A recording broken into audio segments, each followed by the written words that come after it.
Honestly जो अभी पिछले 1 डेढ़ साल से हो रहा है, उसमें बहुत सी ऐसी चीजें हो सकती हैं जिनको आप ये नहीं कह सकते कि इदारा उसमें बिल्कुल न्यूट्रल है। मैं सिर्फ और सिर्फ अगर प्रेस रिलीज की जो लैंग्वेज है जो आईएसपीआर की तरफ से जारी होती है, उसी को आप देख लें तो वो बहुत ज्यादा टारगेटेड सी लग रही होती है। आप देखिए कि क्या इससे पहले भी कोई भी अगर नतीजा खेज मुज़ाकरात हुए हैं तो क्या वो सियासतदान और सियासतदान के दरमियान हुए हैं? मतलब मोहतरमा बेनजीर भुट्टो साहिबा वतन वापस आई थी तो वो मुशर्रफ से बात करके आई थी, जो कि फौजी डिक्टेटर थे उस वक्त के। इसी तरह अभी ये हाल ही में मियां साहब लंदन से जेल चले गए हैं, तो ख्वाजा आसिफ साहब ने ऑन रिकॉर्ड बताया है बाजवा साहब ने उनके साथ सारी डील मेकिंग की थी।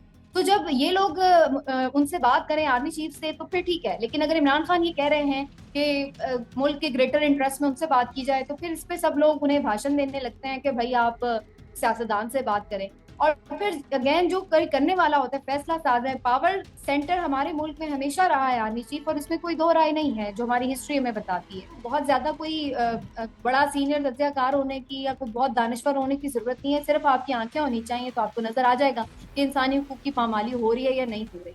मियाँ साहब ये चाहते हैं कि वो उस वक्त वापस आए जब बिल्कुल उनके लिए हर चीज प्लेट में रखकर रेडी हो, और वो आए और आकर कुर्सी पर बैठ जाए वजीर आजम की। पीएमएल-एन को एक फीलिंग है, और वो फीलिंग ये है कि उन्हें लगता है कि एस्टेब्लिशमेंट कहीं ना कहीं पीपल्स पार्टी को उनसे ज्यादा बैक कर रही है, या उनको उनसे ज्यादा शायद कहीं कुछ उनका बेहतर एक उनके साथ रवैया है। जरदारी साहब जैसे लाहौर में आके बैठे हुए थे और आकर वो जोड़ तोड़ कर रहे हैं, अगर लोगों से मिल रहे हैं, तो पीएमएलएन को ये बात इतनी अच्छी तो नहीं लगेगी कि जनाब उनका जो मेन गढ़ था वहीं से लोग छूटे जा रहे हैं। कोई जहांगीर तरीन में जा रहा है तो कोई पीपल्स पार्टी में जा रहा है, लेकिन पीएमएलएन की तरफ उस तरह से किसी का जोर नहीं है।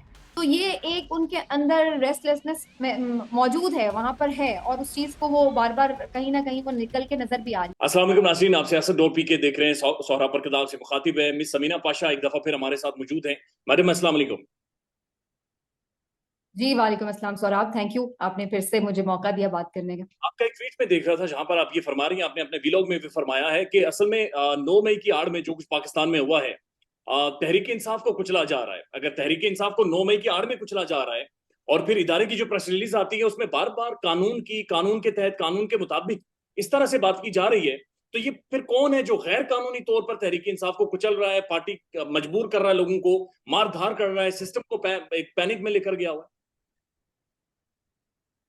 बड़ा सिंपल है इसको डॉट्स को कनेक्ट करना सौराब, अगर देखा जाए तो देखिए पॉलिटिकली तो मौका मिल गया ना पॉलिटिकल गवर्नमेंट को कि उसको एक ऐसा एक्सक्यूज हाथ लग गया है, ऐसा बज़ाहिर नजर आता है कि जैसे उसको एक एक्सक्यूज मिल गया है कि उसके आड़ में वो अपने पॉलिटिकल जो मुखालिफ है इस वक्त सबसे बड़ा, जो पिछले 1.5 साल से उनके लिए एक मुसीबत बना हुआ था क्योंकि किसी तरह वो उनके काबू नहीं आ रहा था, और अब उनको एक मौका हाथ लग गया है कि वो उसको दबा लें।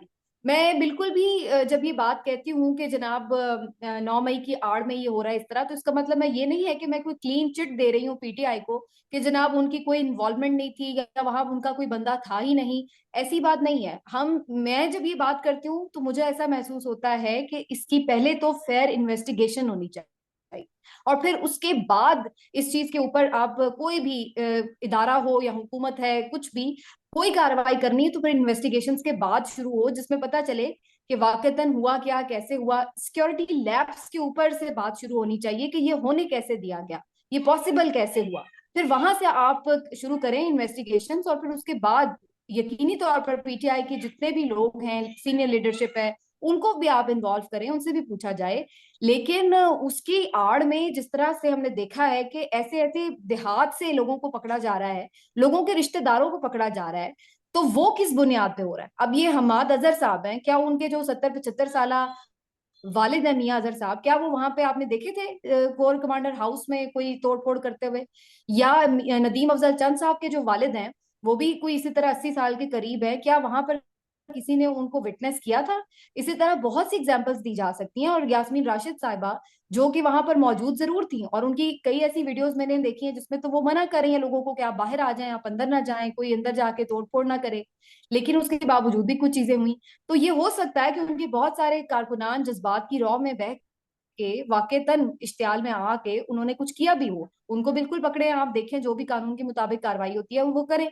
लेकिन उस ये कहना कि जी ये पूरी एक प्लानिंग के तहत लीडरशिप ने किया है, तो अगर लीडरशिप ने किया है तो उसके एविडेंस कौम के सामने रखें। हमें भी पता चले, अगर आपके पास कोई ऑडियो वीडियो रिकॉर्ड्स हैं तो हमें दिखाएं कि भाई ये देखेंगे इमरान खान ये लोगों के साथ बैठ के कह रहा है कि भाई ये सब करना है। तो फिर लोगों में एक चीज क्लैरिटी से आ जाएगी कि हाँ जी ये इस वजह से हो रहा है। लेकिन बगैर इन्वेस्टिगेशन, बगैर लोगों को कन्विंस किए, बगैर चीजों को सामने रखे एक बिल्कुल यकतरफा जिस तरह से आप कह रहे वर्जन दिया जा रहा है। और आप देखिए ना, सबसे जो बड़ी इसमें एक फ्लॉ है वो ये है कि दूसरी तरफ का तो वर्जन ही नहीं दिया जा रहा। देखिए कत्ल का भी मुजरिम है ना, तो उसको भी मौका मिलता है सफाई का, वो भी आके अपना पॉइंट ऑफ व्यू देता जरूर है कि क्या हुआ, कैसे हुआ, क्यों हुआ। लेकिन यहाँ तो हम देख रहे हैं मेन स्ट्रीम मीडिया पे बिल्कुल ब्लैकआउट कर दिया गया है एक पार्टी का, उसको तो मौका ही नहीं मिल रहा कि वो आके अपना वर्जन भी दे के क्यों हुआ, कैसे हुआ। तो फिर ये तमाम चीजें जो है ये बहुत क्वेश्चनेबल हैं। और मेरे ख्याल से अगर एक फेयर इन्वेस्टिगेशन के बाद भले ये लोग इन्वॉल्व हों तो आप इनको जरूर ट्राई करें, जिस तरह भी जो भी इनका एक अकॉर्डिंग टू लॉ होता है प्रोसीडिंग वो करें। लेकिन बिफोर दैट एक जो पूरा एक माहौल बना दिया गया है वो यकीनी तौर पर बहुत सारे सवालात को जन्म दे। अच्छा, बराए मेहरबानी इस चीज के ऊपर रोशनी डालें कि इमरान खान साहब ने जो इससे पहले एक खिताब किया है अपने यूट्यूब के ऊपर, वहां पर उन्होंने कहा कि मैं जो मौजूदा एस्टेब्लिशमेंट है, आर्मी चीफ साहब का उन्होंने नाम लेकर कहा कि मैं उनसे बातचीत करना चाहता हूं, लेकिन दूसरी तरफ से मेरे साथ बात नहीं की जा रही। या तो ये वाकईतन ए पॉलिटिकल का मामला है या फिर कोई और मामला है। देखिए अगर तो ए पॉलिटिकल का मामला है तो बहुत अच्छी बात है, फिर तो हम सबको इसको अप्रिशिएट करना चाहिए कि चलें जी कोई ए पॉलिटिकल हो गया। लेकिन हिस्ट्री हमें हमेशा कुछ और ही साइड दिखाती है। और ऑनेस्टली जो अभी पिछले एक डेढ़ साल से हो रहा है उसमें बहुत सी ऐसी चीजें हो सकती हैं जिनको आप ये नहीं कह सकते कि इदारा उसमें बिल्कुल न्यूट्रल है। मैं सिर्फ और सिर्फ अगर प्रेस रिलीज की जो लैंग्वेज है जो आईएसपीआर की तरफ से जारी होती है उसी को आप देख लें तो वो बहुत ज्यादा टारगेटेड सी लग रही होती है। उसकी वजह से ये तासुर बहुत ज्यादा उभरता है कि जनाब जैसे आर्मी का पूरा कोई इंस्टीट्यूशन और पीटीआई पूरा कोई आमने सामने आए हुए हैं। तो ये जो तासुर है ये होना ही नहीं चाहिए। इदारा आर्मी है हमारे लिए एक मुकद्दस इदारा भी है, हम उसकी रिस्पेक्ट भी करते हैं और हमारे लिए बड़ा इंपॉर्टेंट भी है। लेकिन दूसरी तरफ हम ये अगर देखते हैं कि जनाब पीटीआई की तरफ से उन पर अटैक हो रहा है या वो किसी भी तरह पीटीआई लीडरशिप को कोई भी हवाले से अगर बात कर रहे हैं उनको पॉइंट आउट करके, तो वो बड़ा एक अजीब सा एक उसका इंप्रेशन जाता है और उससे लगता नहीं है कि फिर इस तरह से कोई बिल्कुल ए पॉलिटिकल है या कुछ इस तरह का मामला। जहां तक आपने ये बात की कि कोई बातचीत क्यों नहीं हो रही, तो अगेन वही बात है कि एक तो हम भी देख रहे हैं कि मुस्तकिल एक पीटीआई की तरफ से जाहिर एस्टेब्लिशमेंट के ऊपर तनकीद की जा रही है और ये अब की नहीं की जा रही, ये पिछले डेढ़ साल से जा रही है। तो उस तनकीद की वजह से भी जाहिर है कि उधर एक गुस्सा है, वो नहीं इस वजह से भी बात करना चाहते होंगे मे बी। और अभी अंसार अब्बासी साहब का अगर आपने रिसेंटली व्लॉग देखा हो तो अंसार अब्बासी साहब आपको मालूम है कि एस्टेब्लिशमेंट के बड़े करीब समझे जाते हैं और जो उनका वर्जन होता है मैं ऐसे ही समझती हूँ कि जैसे उधर ही से आ रहा है। तो मेरा ख्याल जो मैंने उनका लास्टली देखा है तो उसमें उन्होंने बड़ी क्लैरिटी से बात की कि जनाब वो बिल्कुल बात नहीं करेंगे और ना ही कोई ऐसी मुझे लग रहा है इम्कान कि वो बात करेंगे। स्पेशली 9 मई के बाद तो बिल्कुल ही सूरत हाल बदल गई। तो अगर आर्मी लीडरशिप ये समझती है कि 9 मई पीटीआई ने किया है और पीटीआई ने लोगों को आर्मी के खिलाफ उकसा दिया है, अगर उनका ये तासुर है तो फिर तो वो बिल्कुल बात नहीं करेंगे। लेकिन अगर ये वो सोचें कि एक चीज हुई है हमने इसको पहले इन्वेस्टिगेट करना है, देखना है कि हुकूमत ने इसके ऊपर क्या कार्रवाई की है, कैसे किया है, तो फिर एक अलग चीज हो सकती है। लेकिन इस वक्त तो अनफॉर्चुनेटली बहुत ही एक तसादुम की सूरत हाल है और ऑनेस्टली मुझे भी ऐसा ही लगता है कि फिलहाल बातचीत का कोई इम्कान नहीं है। और एक मैं इसमें चीज सिर्फ और ऐड कर दूं छोटी सी, कि बहुत सारे लोग ये बात कर रहे हैं कि जनाब इमरान खान तो सियासतदान है तो उन्हें सियासतदान से बात करनी चाहिए, वो बार बार आर्मी चीफ को क्यों कह रहे हैं कि मुझसे बात करें, तो मुझसे बात करें। तो मैंने कल भी अपने व्लॉग में ये बात की थी कि आप देखिए कि क्या इससे पहले भी कोई भी अगर नतीजा खेज मुज़ाकरात हुए हैं तो क्या वो सियासतदान और सियासतदान के दरमियान हुए हैं। मतलब मोहतरमा बेनजीर भुट्टो साहिबा वतन वापस आई थी तो वो मुशर्रफ से बात करके आई थी जो कि फौजी डिक्टेटर थे उस वक्त के। इसी तरह अभी ये हाल ही में मियां साहब लंदन से जेल चले गए हैं तो ख्वाजा आसिफ साहब ने ऑन रिकॉर्ड बताया है कि बाजवा ने उन्हें भिजवाया था, बाजवा साहब ने उनके साथ सारी डील मेकिंग की थी। तो जब ये लोग उनसे बात करें आर्मी चीफ से तो फिर ठीक है, लेकिन अगर इमरान खान ये कह रहे हैं कि मुल्क के ग्रेटर इंटरेस्ट में उनसे बात की जाए तो फिर इस पे सब लोग उन्हें भाषण देने लगते हैं कि भाई आप सियासतदान से बात करें। और फिर अगेन जो करने वाला होता है फैसला साज है, पावर सेंटर हमारे मुल्क में हमेशा रहा है आर्मी चीफ, और इसमें कोई दो राय नहीं है जो हमारी हिस्ट्री में बताती है। तो अगर वो पावर सेंटर है तो ऑब्वियसली उनसे ही बात की जाएगी, उन्हीं की तरफ देखा जाएगा कि अगर वो कुछ बेहतर डिसाइड करते हैं तो फिर जी आगे कुछ मामलात आगे हो सकते हैं। तो इमरान खान साहब इस पर्सपेक्टिव में मेरा ख्याल है आर्मी चीफ से बार बार ये ऑफर करते हैं कि उन्हें बात करें। लेकिन ऑनेस्टली इस वक्त तो इमरान खान जितनी कमजोर पोजीशन पे फिलहाल नजर आ रहे हैं, कमजोर इन अ वे कि अब लग नहीं रहा है ना कि हुकूमत को कोई जरूरत है कि वो इमरान खान को कोई लाइफ लाइन दे बात करके, या इवन बाकी भी इदारों को कोई जरूरत है। तो इसलिए इस वक्त तो वो किसी को ऐसी कोई परेशानी नहीं है कि इमरान खान से बात करके उसे मजीद दोबारा से ताजा दम कर दिया जाए। अगर वो इस वक्त गिरे हुए हैं तो उनकी कोशिश है कि मजीद गिराया जाए और जो मामला है उसको किसी तरफ मंतकी अंजाम तक पहुंचाया जाए। तो टॉक्स अभी मुझे नजर नहीं आते। अच्छा, नहीं, आपने प्रेस रिलीज का भी जिक्र किया डीजीआईएसपीआर साहब की, तो उसके अंदर दो बड़ी इंपॉर्टेंट चीजें हैं। एक, आपको याद होगा जिस दिन खान साहब की गिरफ्तारी हुई तो डीजीआईएसपीआर साहब ने प्रेस रिलीज में कह दिया वो लीगल है, हालांकि वो अभी सुप्रीम कोर्ट में चैलेंज होनी थी, हालांकि उसके ऊपर हाई कोर्ट की ऑब्जर्वेशन अभी आनी थी। दूसरा, जो रिसेंट एक प्रेस रिलीज है आईएसपीआर साहब की, उसके अंदर वो फॉर्मेशन कमांडर्स की जी, उसके अंदर वो ये कह रहे हैं कि इंसानी हुकूक का लिबादा ओढ़कर या इसके पीछे छुपकर, क्या वाकईतन समझती है यस कि इंसानी हुकूक की पामाली पाकिस्तान में नहीं हो रही, बैनुल अक़वामी तंजीमें ऑब्जर्व नहीं कर रही सारे मामले को? जी एग्जैक्टली exactly। जो मैंने अभी पहले पॉइंट आउट किया ना कि जो लैंग्वेज आप देखें तो उससे साफ पता चलता है कि जैसे टारगेट करके बात की जा रही है। जाहिर है इस वक्त इंसानी हुकूक की जो एक सारी गुफ्तगू है या उसका जो इशू है वो कौन उठा रहा है? जाहिर है वो इमरान खान उठा रहे हैं या पीटीआई वाले ही उठा रहे हैं ना। तो इसका मतलब जब आप ये बात कह रहे हैं कि लिबादा ओढ़ के या इंसानी हुकूक की आड़ में, दैट मीन्स कि आप उनसे मुखातिब है। एक तो इस चीज की क्लैरिटी मिलती है जो मैंने अभी पहले बात की। दूसरी चीज ये है कि जो आपने पूछा कि क्या वाकई ऐसा नहीं नजर आ रहा, तो मेरा ख्याल है इसके लिए तो आपको बहुत ज्यादा कोई बड़ा सीनियर तज्जियाकार होने की या कोई बहुत दानिश्वर होने की जरूरत नहीं है। सिर्फ आपकी आंखें होनी चाहिए तो आपको नजर आ जाएगा कि इंसानी हुकूक की पामाली हो रही है या नहीं हो रही। तो जिस तरह से लोगों को उठाया जा रहा है, जैसे लोगों कितने हमारे इवन जर्नलिस्ट उठाए गए, फिर वो आ भी गए कुछ लोग तो। और इमरान रियाज को आप देखें, वो अभी तक मिसिंग है, उनका कुछ अता पता नहीं है कि वो कहाँ पर है, उनकी फैमिली किस क्राइसिस से गुजर रही है। और इसी तरह से आप जनरली भी देख लें, जो मीडिया पे एक ब्लैकआउट है, क्या ये किसी जमहूरी माशरे का हिस्सा होता है इस तरह से नाम तक लेने पे पाबंदी है कि जी नाम नहीं ले भाई, नाम ले लेने से कौन सी क्या बात हो जाएगी क्या इस तरीके से। और देखें, जो पहले अक्सर लोग कहते हैं जी ऐसी पाबंदी तो अल्ताफ हुसैन पे भी लगी थी या मियां साहब पे भी लगी थी तो अब इमरान खान पे भी लग गई, तो कौन सी बात है? देखिए दोनों में फर्क है। अल्ताफ हुसैन हो या इमरान खान हो, वहां पर कोर्ट की तरफ से डिसीजन था। कोर्ट ने डिसाइड किया था कि जी इनका मीडिया पे कोई उनका वर्जन नहीं आएगा क्योंकि ये लोग एब्सकॉन्डर थे, ये लोग मफरूर थे जी। और इन्होंने आके कोर्ट्स को फेस नहीं किया था। तो फिर उसके बाद हाई कोर्ट्स का ये डिसीजन था जिसके बाद ये हुआ था। इमरान खान के ऊपर अभी तक कोई चीज साबित नहीं हुई है, किसी जुर्म में उन्हें सजा नहीं हुई है, और ना ही वो कहीं एब्सकॉन्डर है, कहीं भागे हुए मुल्क के अंदर मौजूद हैं और हर वक्त अदालतों में जा भी रहे हैं। तो फिर किस कानून के तहत उस उनका ब्लैकआउट हुआ है? क्या ये इंसानी हुकूक नहीं है, उसकी पामाली नहीं है कि आपका फ्रीडम ऑफ एक्सप्रेशन ले लिया जाए? सिर्फ उन्हीं का ही नहीं, जनरली भी आप देख लें कि जो बहुत सारे मीडिया ऑनर्स हैं, खुल के बात नहीं करते हैं लोग, लेकिन सबको इंस्ट्रक्शंस भी हैं कि आपने बहुत कंट्रोल्ड वे में चलना है। और जिस तरह से एक हम देखते हैं कि अब इमरान खान की फोटो नहीं चलती, नाम नहीं चलता, फुटेज नहीं चलती, इवन खबर भी नहीं चलती। तो बहुत सारी इस तरह की चीजें हैं। फिर जो खवातीन हैं वो उनके इश्यूज आपने देखे हैं, वो तो बहुत सारी चीजें आ रही हैं। सियासी जमात के लोग रोते हुए क्यों आखिर छोड़ रहे हैं, और किसी और प्रेस कॉन्फ्रेंस में जब उन्हें बिठाया जाता है कि भाई आप बैठे हैं और आप ज्वाइन कर रहे हैं, तो वो क्यों उदास चेहरे लेकर या मुंह छुपाकर या कहीं कोनों में छुपकर बैठे हुए हैं? तो ये सब आपको क्या नेचुरल लगता है? ऑफ कोर्स ये नेचुरल नहीं है। और जब आप किसी की विश और विल के अगेंस्ट किसी चीज के ऊपर अगर किसी को फोर्स कर रहे हैं तो दैट मीन्स कि यहाँ पर फिर आपके जो इंसानी हुकूक हैं वो पामाल हो रहे हैं। अब एक और बराए मेहरबानी कमेंट कीजिएगा, बराए मेहरबानी कि जो गुज़श्ता दिन मियां जावेद लतीफ साहब ने अचानक से नमदार होते हैं और ठाठे मारती की उन्होंने प्रेस कॉन्फ्रेंस की और उसके अंदर बड़े घबराए हुए महसूस हुए और उन्होंने दो तीन शिकवे भी बड़े किए हैं। उन्होंने कहा कि लेवल प्लेइंग फील्ड अभी भी हमारे लिए नहीं है और मियां मोहम्मद नवाज शरीफ साहब वापस नहीं आए, मियां साहब वापस नहीं आ रहे, शर्त है जी मियां साहब को वापस लाएं तब आकर इंतखाबात करवाएं। तो ये क्या वजह है कि मियां साहब वापस क्यों नहीं आ रहे? हुकूमत इनकी है, वजीर दाखिला इनका है, सारा कंट्रोल इनका है, मियां साहब वापस नहीं आ रहे।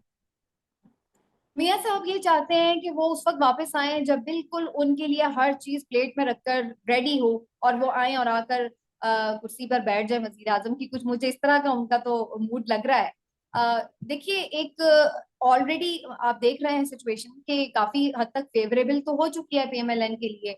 बिल्कुल जो एक जोर था पीटीआई का वो इन्होंने तोड़ा है। पंजाब में अब पीटीआई की गवर्नमेंट नहीं है, जो सबसे बड़ा इनका इशू था पहले नवाज शरीफ साहब के वापस आने का, कि जी जब तक पंजाब में पीटीआई की गवर्नमेंट ना हो, चलिए जी वो भी अब तो चली गई है। और जो सो कॉल्ड आप देखते हैं निगरान हुकूमत आई है, वो कितनी निगरान है और कितनी इम्पार्शियल है वो भी सबको पता है। तो उसके बावजूद भी वो नहीं आए। फिर सेहत के भी कोई अब ऐसे इश्यूज बाहर नजर नहीं आ रहे हैं कि कोई सेहत की वजह से वो रुके हुए हैं। तो उसमें ज्यादा जो वजह लग रही है वो ये कि एक तो वो ये चाहते हैं कि बिल्कुल जब इलेक्शन करीब हो तो तब वो आए और उनकी डिस्क्वालिफिकेशन भी खत्म हो और उनकी जो सजाएं हैं वो भी खत्म हो, और फिर वो आकर उसको लीड भी करें पार्टी को और वजीर आजम भी बने, कंटेस्ट भी कर सकें इलेक्शन। और इसमें अभी दो तीन कुछ कानूनी मामला भी हैं। जाहिर है कहीं ना कहीं तो थोड़ा बहुत तो कानून का वजूद है ही है। अब बिल्कुल ही अंधेर भी नहीं मच सकता, तो उसमें जाहिर है जाहिर है अगर कन्विक्टेड शख्स है तो वो आएंगे तो उन्हें सीधा पहले जेल ही जाना पड़ेगा, फिर उसके बाद ही कोई प्रोसेस करके किया जा सकते हैं मामला। और फिर दूसरा जो उनकी डिस्क्वालिफिकेशन का मामला है, तो उसके लिए या तो आइन में तरमीम करनी पड़ती है जो कि 2/3 मेजोरिटी कर सकती है, जो कि अवेलेबल नहीं है मौजूदा इत्तेहादी हुकूमत के पास। और या फिर उसकी जो अब ये रिव्यू पिटिशन के ऊपर जा रहे हैं कि सिरे से वो सजा ही खाली खत्म हो जाए। तो अगर वो रिव्यू पिटिशन वाला मामला जैसे अभी अदालत में चल रहा है उसकी तरफ से मुझे लगता है कि थोड़ा सा अभी मामला मजीद वक्त लेगा। और मेरा ख्याल है जैसे ही ये मामला अदालत की तरफ से इशू रिजॉल्व हो जाएंगे तो फिर शायद आपको नजर आए कि मियाँ साहब भी वापस आने की कोई कोशिश कर लें। लेकिन जब तक उन्हें जरा सा भी मेरा ख्याल है शक है कि उनके लिए यहाँ पर आके कोई टफ टाइम बन सकता है, तो अभी तक वो प्रेफर नहीं करेंगे अनटिल और अनलेस के वो बिल्कुल यकीन हो जाए कि अब तमाम मामला उनके यहाँ से क्लियर हो चुके हैं, अदालत के भी सजाओं के भी, तो फिर शायद वो उसको इजीली आ जाए। Last to quick quick comment कीजिएगा प्राइम मेहरबानी। एक ये बताएं कि जो शहबाज शरीफ साहब और मरियम के दरमियान एक लड़ाई की खबरें चल रही हैं बाग इंतखाबात को लेकर, या बाग इंतखाबात में जिस तरह पीपी को जिताया गया उनको लेकर, क्या ये खबरें दुरुस्त हैं? इस पे मैंने वैसे ऑनेस्टली मेरे कोई वहां पर बात नहीं हो सकी। मैं कोशिश करूंगी अपने कॉरेस्पॉन्डेंट से भी इस पर बात करके जरा इंटरनली जान सकूं, लेकिन मुझे ऐसा लगता है कि पीएमएलएन को एक फीलिंग है, और वो फीलिंग ये है कि उन्हें लगता है कि एस्टेब्लिशमेंट कहीं ना कहीं पीपल्स पार्टी को उनसे ज्यादा बैक कर रही है, या उनको उनसे ज्यादा शायद कहीं कुछ उनका बेहतर एक उनके साथ रवैया है। और बहुत सारे लोग ये समझ रहे हैं। देखिए ना जिस तरह से बैठे हुए हैं, जरदारी साहब भी लाहौर में बैठे हुए, तब तो कर वो गए हुए हैं मुल्क से बाहर, लेकिन जरदारी साहब जैसे लाहौर में आके बैठे हुए थे और आकर वो जोड़ तोड़ कर रहे हैं, अगर लोगों से मिल रहे हैं, तो पीएमएलएन को ये बात इतनी अच्छी तो नहीं लगेगी कि जनाब उनका जो मेन गढ़ था वहीं से लोग टूटे जा रहे हैं। कोई जहांगीर तरीन में जा रहा है तो कोई पीपल्स पार्टी में जा रहा है, लेकिन पीएमएलएन की तरफ उस तरह से किसी का जोर नहीं है। और फिर जितनी भी मिस आप कह लें कि जो चीजें हैं ऐसी यहाँ पे, यानी ऐसी चीजें जो डिसक्रेडिट करती गवर्नमेंट को, वो सारी वैसे ही पीएमएलएन के खाते में आ जाती हैं। तो ये एक उनके अंदर रेस्टलेसनेस मौजूद है, वहां पर है, और उस चीज को वो बार बार कहीं ना कहीं वो निकल के नजर भी आ रही है। ये वजह है कि पीपल्स पार्टी के साथ अभी एक दो मामला पे काफी इख्तलाफ चल रहे हैं। चेयरमैन पीसीबी वाला मामला भी काफी हॉट इशू है आजकल। इसी तरह से जैसे आपने बाघ का भी जिक्र किया, आगे की जो इंतखाबी सियासत है उसके ऊपर भी ये बातें डिस्कस हो रही हैं कि पंजाब में पीपल्स पार्टी को क्यों मार्जिन दिया जा रहा है, या क्यों उनके लिए जो है वो स्पेस क्रिएट करने की बात हो रही है। तो ये चीजें हैं। मेरा ख्याल है कि ये नेचुरल सी बात है कि पीएमएलएन को ये महसूस होता है कि उनका जो वोट बैंक है कम किया जा रहा है, उनकी स्पेस पंजाब में कम की जा रही है। और इसमें हो सकता है इनके आपस में भी इख्तिलाफात हो, क्योंकि मरियम नवाज और शहबाज शरीफ साहब के जो आपस के मामलात हैं वो हमेशा ही सरगर्म सिलसिले में खबरों में आते ही रहते हैं, तो उनके एक डिफरेंसेस होते हैं। लेकिन चलेंगे ये इकट्ठे, वैसे ऑनेस्टली डिफरेंसेस रहेंगे, लेकिन मुझे लगता नहीं है कि अभी ये लोग अफोर्ड कर सकते हैं कि किसी भी तरह कोई बड़ा डिसीजन ले। ऐसा फिलहाल कुछ नहीं होने वाला, होंगे डिफरेंसेस लेकिन ये कुछ ना कुछ कॉम्प्रोमाइज कर लेंगे। लास्ट कमेंट कीजिएगा, इमरान खान कम बैक कर सकते हैं यहाँ से? देखिए, ये तो अगेन वही बात है कि बहुत सारे मामलात हैं जो सिर्फ अल्लाह को ही पता होते हैं, और इंसान तो नहीं उनके ऊपर सोच सकता कि आगे क्या होने वाला है। लेकिन दो ये बहुत डिफिकल्ट लगता है मुझे इसमें जो प्रेजेंट सिनेरियो है, जो गिवन सर्कमस्टांसेस है, उसमें यहाँ से उनका कमबैक करना बड़ा मुश्किल सा एक नजर आ रहा है। लेकिन अगेन समहाउ हमने अपनी हिस्ट्री से ही हम जाहिर चीजों को प्रिडिक्ट करने की कोशिश करते हैं, हिस्ट्री को देखते हैं फिर सोचते हैं कि आगे क्या हो सकता है। तो उसमें हमने बहुत दफा ये देखा है, हमने मियाँ साहब को देखा है, कई दफा उनका फॉल हुआ और कई दफा वो राइज किए। बेनजीर साहिबा के साथ भी हमने ये मामला देखे। जब मुशर्रफ दौर में मियां साहब गए थे तो उस वक्त भी ये कहा गया था कि जैसे अब ही हैज फिनिश्ड और हिस्ट्री है, मुशर्रफ साहब बड़े उसमें कहा करते थे, और फिर उन्हीं के साथ बात करके मुशर्रफ साहब दोनों को वापस लेकर आए। तो चीजें कैसे टर्न होती हैं आपको मालूम नहीं पड़ता है एट टाइम्स। इमरान खान साहब के हवाले से भी अभी बज़ाहिर ऐसा लग रहा है कि बहुत मुश्किल है, लेकिन मुझे लग रहा है कि कुछ अरसे बाद ये टाइम जो है वो निकल जाएगा और इवेंचुअली उनके लिए स्पेस होगी। देखिए, जो उसकी एक सबसे बड़ी वजह है ना सोहराब, जिसकी वजह से मैं ये बात कर रही हूँ, दो चीजें हैं। एक तो ये कि ये जो कुछ भी हुआ है ये नेचुरली नहीं हुआ। एक होता है ना कि आप नेचुरली कोई लीडर आंखों से उतर गया और दिल से उतर गया और आहिस्ता आहिस्ता आहिस्ता लोग भूल गए, या कुछ उसको हो गया खुदा न खास्ता तो लोग आहिस्ता आहिस्ता भूल गए, तो वो एक अलग बात होती है। एक चीज, एक तो ये नेचुरली नहीं हुआ, ये एक हमें नजर आ रहा है कि जैसे फोर्सफुली कुछ किया गया है, बाकायदा कुछ इंजीनियरिंग हुई है। और दूसरा ये हुआ है कि वोट बैंक उनका वहां पर इंटैक्ट है। ऐसा नहीं हो गया कि आपने अगर डिक्लेयर कर दिया मीडिया में आके कि वो टेररिस्ट है, वो ये है, वो है, तो लोग भी मान गए और उसके बाद उन्होंने कहा अब हम नहीं करेंगे। आप जितने सर्वेस देख रहे हैं इस वक्त सोशल मीडिया के ऊपर, स्टिल लोग जो हैं उनके साथ खड़े हैं और इंटैक्ट है उनका वोट बैंक। तो इतने बड़े वोट बैंक को यूं आप खामोश नहीं कह सकते कि जी खामोश करवा दिया और सब चुप करके बैठ गए। इसका रिएक्शन कहीं ना कहीं निकलेगा, और उसका रिएक्शन जो निकलेगा उससे ऑटोमेटिकली इमरान खान की स्पेस बनेगी। अगर आप मैं ये कहूँ कि जी इस तरह से इन्होंने चले इमरान खान को बिल्कुल बाहर करके कर भी लिए इलेक्शन, और उसके बाद फिर ये जीत के दोबारा इसी तरह की जैसे अभी एक गवर्नमेंट है बन भी गई, तो फिर भी आप सोचें कि ऐसी गवर्नमेंट कितनी देर चलेगी जो कि एक बिल्कुल 10-12 पार्टीज मिलके चला रही हैं। वो क्या अभी भी तो ये चला रही थी ना, तो क्या 15-15 महीनों में बहुत चीजें बेहतर हो गई? कुछ भी नहीं हो पाया है। तो ये आपको अल्टीमेटली अगेन मैं समझती हूँ कि इतना बड़ा जो वोट बैंक है उसको यूं माइनस नहीं किया जा सकता, और कहीं ना कहीं उनकी स्पेस दोबारा बनेगी। Miss Samina Pasha, thank you so much. Thank you for your presence.